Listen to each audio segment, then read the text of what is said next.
नमस्कार बच्चों, हिंदी की कक्षा में आप सभी का स्वागत है। बच्चों, आज मैं आपसे कुछ प्रश्न पूछ रही हूँ। प्रश्न के उत्तर के बारे में आप सोचिए। क्या आप अपने सभी कार्य स्वयं कर सकते हैं? क्या आप बीमारों का इलाज कर सकते हैं? आप देश की रक्षा कर सकते हैं? क्या आप अनाज पैदा कर सकते हैं? मैं तो इनमें से कुछ भी नहीं कर सकती। क्या आप किसी इलाके में लगी आग बुझा सकते हैं?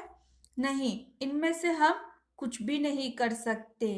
आइए चित्र के द्वारा हम समझते हैं। बच्चों, बीमारों का इलाज डॉक्टर करता है। हमारे देश की सेवा सैनिक सोल्जर करता है। किसान अनाज पैदा करता है। किसान यानी फार्मर।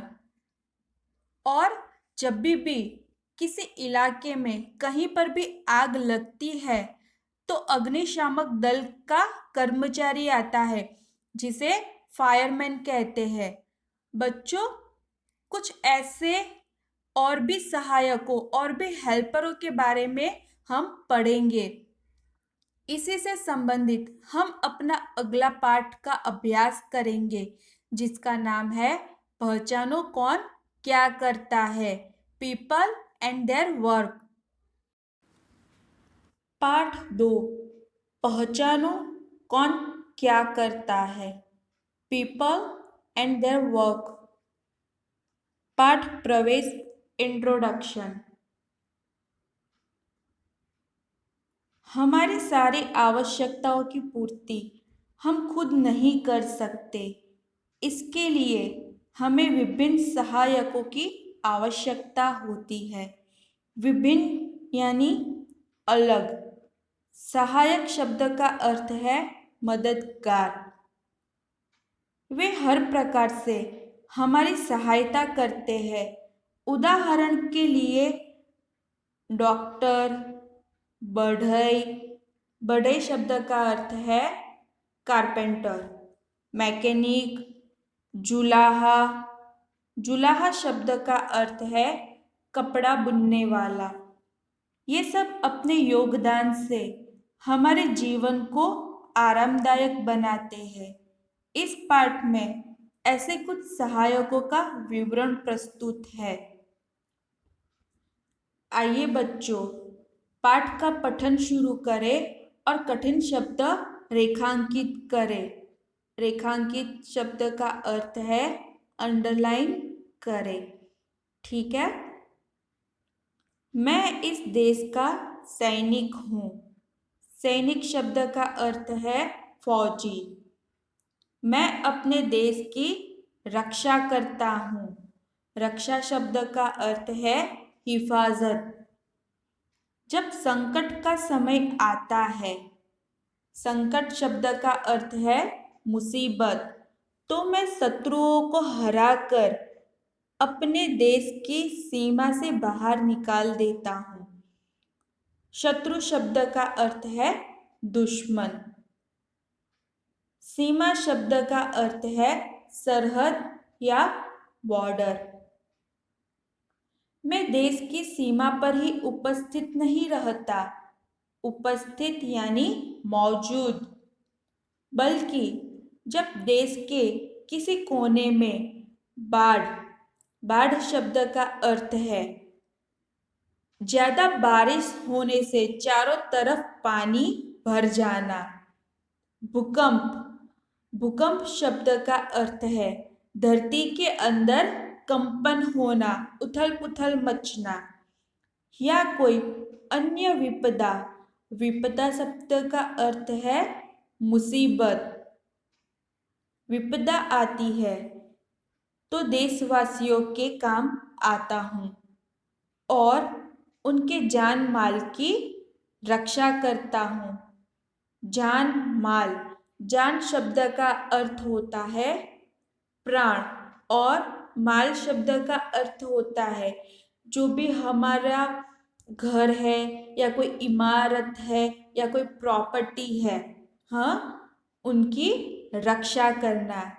आइए चित्र के माध्यम से समझते हैं। यह सैनिक का चित्र है। जब भी शत्रु देश पर हमला करते हैं तो शत्रुओं को हराकर उन्हें देश की सीमा के बाहर निकाल देते हैं।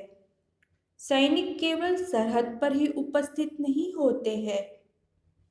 जब कभी देश में कोई भी मुसीबत आ पड़ती है तो वहाँ पर वह मदद करने जा पहुँचते हैं। यह दृश्य देखिए बच्चों, यह एक बाढ़ का दृश्य है। चारों तरफ पानी भर जाने से बाढ़ आ गई है। इस बाढ़ में फंसे लोगों को बचाने के लिए सैनिक वहां पर पहुंच गए हैं। यह भूकंप का चित्र है। इमारत गिर पड़ने की वजह से मलबे के नीचे दबे लोगों को निकाल रहे हैं। जब कभी भी कोई भी मुसीबत आ जाती है तो जान माल की रक्षा करने के लिए सैनिक वहां पर पहुंच जाते हैं। मैं देश का किसान हूँ। किसान यानी फार्मर। मैं खेती करता हूँ। हर मौसम के अनुसार अनाज पैदा करता हूँ।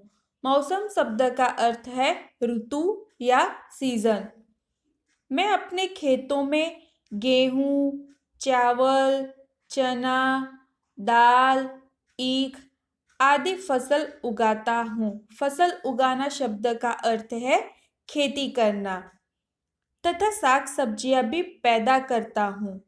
धूप, वर्षा, सर्दी, गर्मी की परवाह किए बिना। परवाह शब्द का अर्थ है चिंता करना। वर्षा, सर्दी, गर्मी बच्चों ये तीनों ऋतु के नाम है।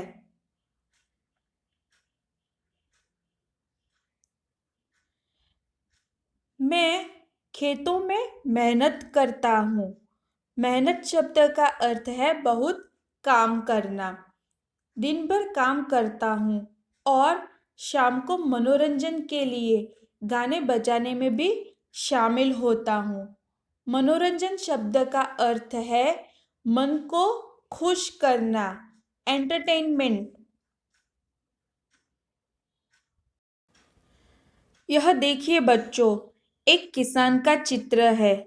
देखिए जो खेत में खेती कर रहा है। हर मौसम के अनुसार अलग अलग अनाज भी पैदा होता है। देखिए ये गेहूं है, चावल, चना।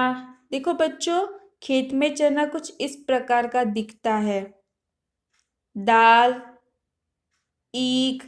गर्मियों में हम ईख का जूस पीते हैं। आदि फसल खेत में किसान उगाता है। इसके अलावा जो भी सब्जियां है वह भी किसान खेत में ही पैदा करता है।